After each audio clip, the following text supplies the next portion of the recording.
Olá, meus amores, tudo bem?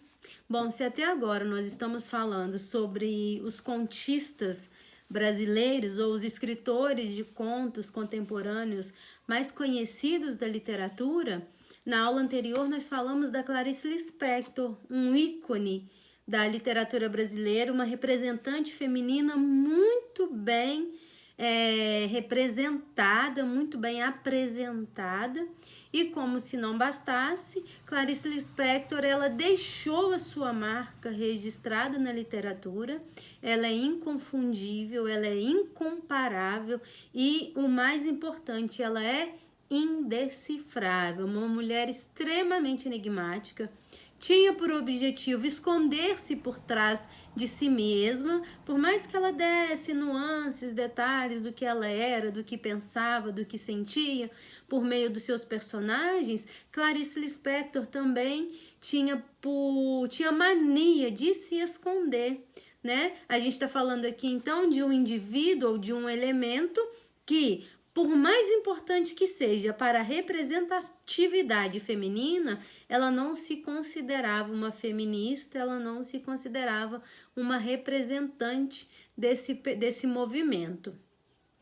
Bom, chega de Clarice por hoje, agora a gente vai falar sobre um carinha que também representou muitíssimamente bem a nossa literatura brasileira por meio das suas obras, especialmente por meio dos seus contos. O nome desse cara é Caio Fernando Abreu. Bom, Caio Fernando Abreu ele nasceu no Rio Grande do Sul no ano de 1948. Ele era jornalista, dramaturgo e escritor brasileiro.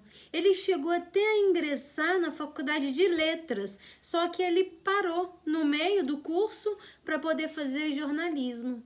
Caio Fernando de Abreu, como tinha um interesse muito grande pelas questões sociais, em fazer críticas e denúncias a tudo que estava acontecendo ao redor, ele também fazia...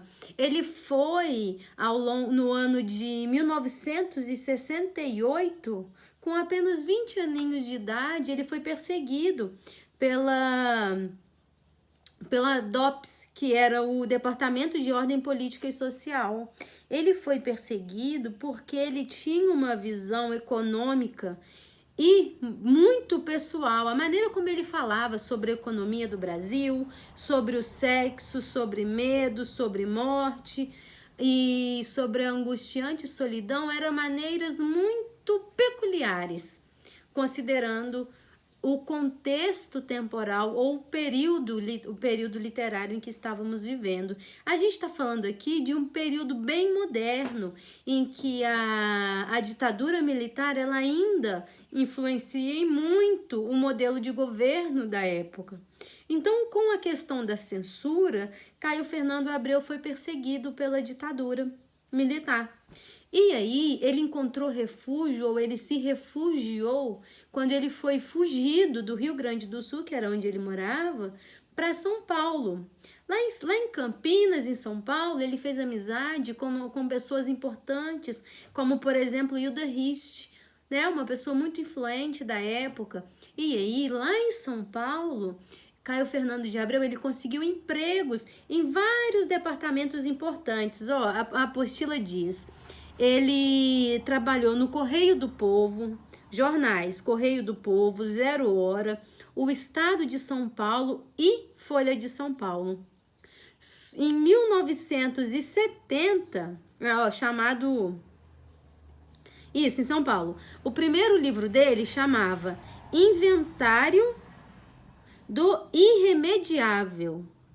Esse Inventário do Irremediável, que foi o primeiro livro publicado dele, fez com que ele ganhasse o prêmio Fernando Chinaglia, da União Brasileira de Escritores. Então, num concurso, né, numa seleção de inúmeros escritores importantes, Caio Fernando de Abreu ganha o seu primeiro prêmio com o livro Inventário Irremediável.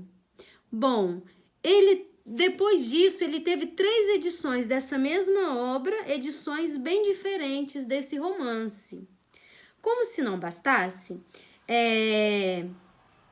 Em 1970, logo depois de ganhar o prêmio, tudo acontecer e tal, em 1970, em 1970, ele chegou a passar um ano inteiro em exílio, em autoexílio. O que é isso? Ele se exilou mesmo, ele se escondeu da sociedade.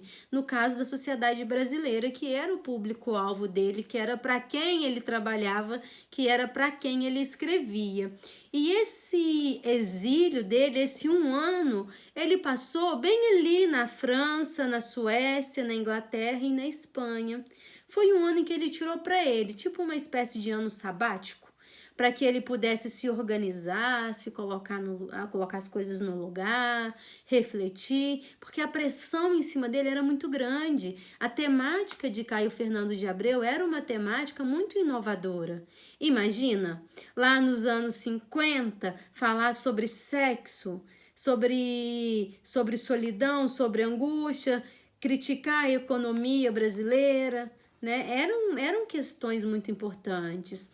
Tanto é que ele vai e escreve, em 1982, quando ele volta, ele escreve um livro que chama Morangos Mofados, de 1982. Esse livro marcou uma geração ao ser lançado na coleção Cantadas Literárias, da editora Brasiliense, e tornou-se um dos maiores sucessos editoriais da década de 80. Então, assim, esse livro foi um estouro. E sabe o assunto do livro? Bom, ele narrava os preconceitos e a violência contra os gays. Imagina? Na década de 80, um escritor brasileiro escreveu uma obra que se tornou conhecida mundialmente, uma obra que foi premiada, recebeu vários prêmios falando sobre o preconceito e a violência contra os gays. Consegue entender agora por que Caio Fernando de Abreu incomodava tantos líderes religiosos e políticos da época? A temática dele era uma temática bastante diferenciada. Quando ele volta do período de exílio dele lá na Inglaterra, na Suécia, na França e na Espanha, ele volta para a casa dos pais, lá em Porto Alegre. E ele passa a viver com os pais no bairro que chama Menino de Deus. Nesse período que ele está vivendo lá com os pais e tal, ele é diagnosticado com o vírus HIV. E aí é hora de se reinventar, né? A gente está falando da década de 80, o vírus HIV estava alastrando, o tratamento não era tão eficaz como agora, não tinha ainda uma certeza de cura, né? Como ainda não temos, então, estamos em estudos. Então, o que ele poderia ter feito? Ele poderia ter aberto mão de tudo isso, desistido da vida e falado, isso não é para mim, não vai rolar, não vai dar certo e tal, mas não. Ele aproveitou esse tempo que estava com os pais e buscou os prazeres da vida. Ele, por exemplo, passou a cultivar plantas e flores. E desse cultivo fez com que ele se inspirasse e escrevesse um conto que se chama Girassóis. Conto esse que chega a ser publicado pelo jornal Folha de São Paulo. Depois da publicação desse conto, que tocou o coração de muitos brasileiros, que fez com que ele ganhasse muitos adeptos, muito mais fãs do que os que ele já tinha, ele falece 2 anos depois. Bom, só que antes de falecer, né, lá em 1995, ele, com o conto Linda, uma história horrível, Lígia Fagundes Teles chamava Caio Fernando de Abreu de escritor da paixão. Ele era considerado assim. Também outros destaques da sua obra, como por exemplo, O Ovo Apunhalado, Triângulo das Águas, Os Dragões Não Conhecem o Paraíso, Onde Andará Dulce Veiga, Ovelhas Negras, Estranhos Estrangeiros, é um arsenal de contos, de obras que ele deixou aí antes de falecer e que até hoje são conhecidos, são queridinhos nos vestibulares e traz pra gente aquilo que a gente chama de um conto popular contemporâneo. É a literatura reinventando a maneira de contar os contos. Não é esse conto popular que a gente escuta dos nossos avós, que vai de geração em geração. Não é disso que estamos falando. Estamos falando de contos que se aproximam de textos jornalísticos, que se aproximam de crônicas, e são contos que têm por objetivo trazer ao leitor a capacidade de refletir, de pensar sobre o assunto, de pensar sobre a temática. E isso o nosso queridíssimo Caio Fernando Abreu fez muitíssimo bem. Muitíssimo bem. Ele era dramaturgo, então ele dirigiu, ele participou no teatro com as obras O Homem e a Mancha e o outro Zona Contaminada. E ele também, como jornalista e escritor brasileiro, ele participou na tradução de 2 textos muito importantes. A Arte da Guerra, de Sun Tzu, de 1995, e A Balada do Café Triste, de Carson McCullers, de 1991. Bom, Lica, de onde você tirou todas essas informações? Da apostila de vocês, da apostila nova, a apostila 2. E tá lá no assunto 10, Caio Fernando Abreu, importantíssimo escritor brasileiro que pertenceu ao movimento literário do modernismo e marcou história, e com os seus próprios relatos pessoais, com suas próprias questões pessoais, deixou para nós um leque de romance, de dramaturgia, de contos que nos ajuda a repensar como era o Brasil naquela época, nos anos de 1900, a partir de 1968 até o ano de morte dele, que é 1996. Um Brasil muito novo, muito próximo de nós, já que esse período literário não está tão distante da realidade que nós vivemos hoje. Não é mesmo? Muitos de nós vivemos no mesmo período e época que Caio Fernando de Abreu. Eu tive esse privilégio, mas não tinha o conhecimento da magnitude da escrita deste rapaz, deste cara célebre.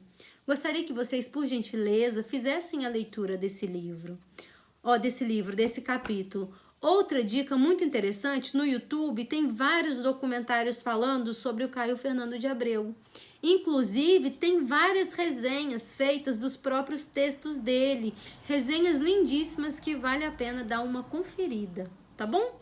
Depois disso, meus amores, por gentileza, façam as atividades que se seguem, as atividades do número 1 ao 11, que vai até... não tem página essa apostila. Do assunto 10. Depois que fizerem essas atividades, na próxima aula nós faremos a correção, tá ok? No mais é isso. Beijos de luz, se cuidem e eu estou com saudades. Tchau, tchau. Qualquer dúvida, tô aqui.